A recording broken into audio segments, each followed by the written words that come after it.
O caso Amicizia, que em italiano significa amizade. Trata-se de um contato em massa entre um grupo de humanos e seres de origem desconhecida que afirmavam ter bases submersas no Mar Adriático. Ali, supostas naves surgiam das profundidades, assustando os pescadores.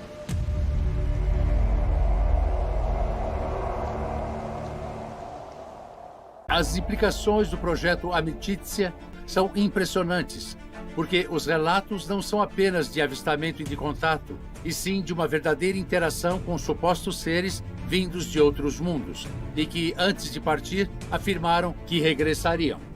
Estes supostos seres não eram apenas avançados em sua tecnologia, mas também benévolos e dispostos a ajudar os seres humanos. No ano de 2007, foi publicado na Itália um livro que falava sobre contatos em massa, escrito pelo professor Stefano Breccia. Esse livro conta a história incrível de contatos entre seres extraterrestres e um grupo de italianos. O caso ocorreu entre o ano de 1956 e o ano de 1978, que foi quando os eventos terminaram. A história de Amicizia remonta a 1956, quando um grupo de seres humanos passou a conviver até 1978 com um grupo de supostos seres que vieram a nosso planeta com o objetivo de nos ajudar a evoluir espiritualmente. Houve testemunhas de grande importância que fizeram parte de um grupo seleto. Foi o caso do cônsul Alberto Perego, que escreveu os 2 primeiros livros sobre o caso na Itália, o Rapporto Perego, falando como as naves de outros planetas operam na Terra.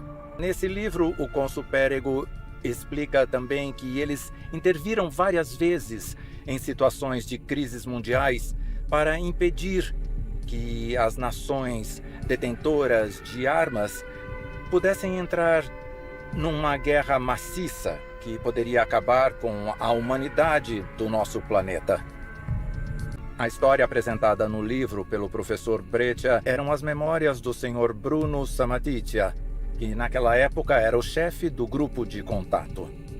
Antes de morrer, no ano de 2003, o Bruno Samatitia ligou para seu amigo Stefano Breccia pedindo para que ele escrevesse o livro, para que essa história incrível de contato não caísse no esquecimento. Bruno Samatitia foi um renomado psicólogo e psiquiatra, autor de textos católicos e teológicos, que escreveu mais de 160 livros. Um homem que recebeu múltiplos reconhecimentos acadêmicos e teológicos e que, supostamente, se tornou o líder do grupo de seres humanos envolvidos em Amicizia. De acordo com Samatitia, o primeiro encontro com os seres do grupo W56 ocorreu em Rocapia, um castelo localizado em Ascoli Piceno. Tudo começou graças ao momento em que o Sr. Bruno Samatitia encontrou um mapa antigo e decidiu, junto com seu amigo Giancarlo Di Carlo, que iria ao castelo Rocapia para ver se eles conseguiriam encontrar alguma coisa. Eles foram ao castelo várias vezes, até que uma noite, enquanto eles caminhavam numa estrada pequena, viram se formar diante deles uma neblina luminosa que, em poucos minutos, tomou a forma de 2 seres. Um deles era um homem alto, de mais de 2,5 metros de altura, e o outro era um homem pequeno, de mais ou menos 1 metro de altura.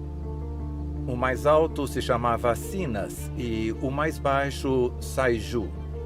Os seres explicaram que eles tinham uma base enorme embaixo da terra, que media 300 quilômetros de comprimento e 150 quilômetros de largura. E essa base começava na altura da cidade de Pescara, que fica no sul da Itália, e terminava na cidade de Rimini, que fica no norte da Itália.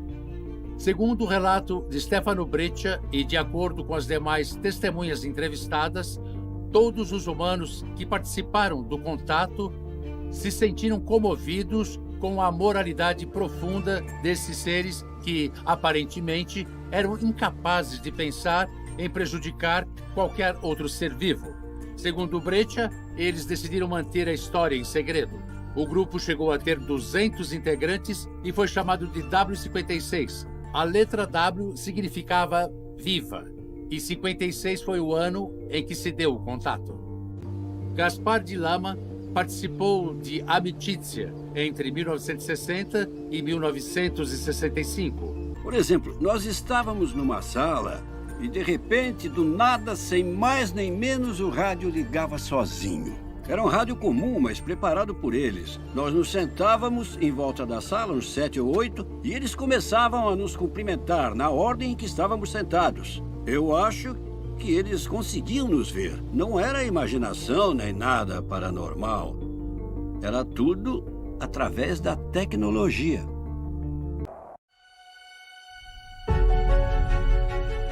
Em 21 de junho de 1978, houve um tsunami no Mar Adriático sem que houvesse registro de um terremoto. Segundo testemunhas, foi como se tivesse ocorrido uma grande explosão debaixo da água. Aquele foi o ano com o maior número de avistamentos em toda a história da ufologia moderna italiana. E no Mar Adriático, exatamente na região que os seres haviam indicado que se encontrava a sua base subterrânea, ocorreram inúmeros avistamentos, nos quais se viam discos saindo das águas do mar e entrando novamente, ou às vezes também em grande velocidade, se movendo debaixo da água. Qual foi o seu papel em tudo isso? Eu fui um dos personagens nessa história. Eu conheci um ser entre eles que atuou como meu contato e eu passei muito tempo com ele. Por isso, eu fiz uma menção no livro dizendo que havia uma espécie de guerra entre alienígenas.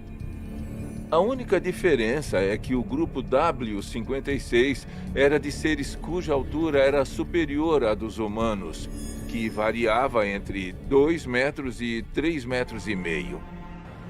Além deles, existia um grupo de seres muito pequenos. Eles tinham uma altura aproximada de 20 centímetros até 1 metro. Os rivais, por outro lado, se assemelhavam a nós na altura e tinham os cabelos extremamente claros. Você viajou em uma dessas naves? Como elas são por dentro? Todo o entorno era extremamente limpo. Não existiam ângulos entre as paredes. Não havia nenhuma sensação de aceleração e não se ouvia nenhum ruído. Eu não entendia nada do que estava à minha volta. Mas eu notei que o piloto não tinha necessidade de cuidar de nada. O computador apenas pedia que ele seguisse suas instruções. Quando vai terminar tudo isto? Quando a humanidade saberá o que aconteceu aqui? Eu acho que não vai ser muito em breve.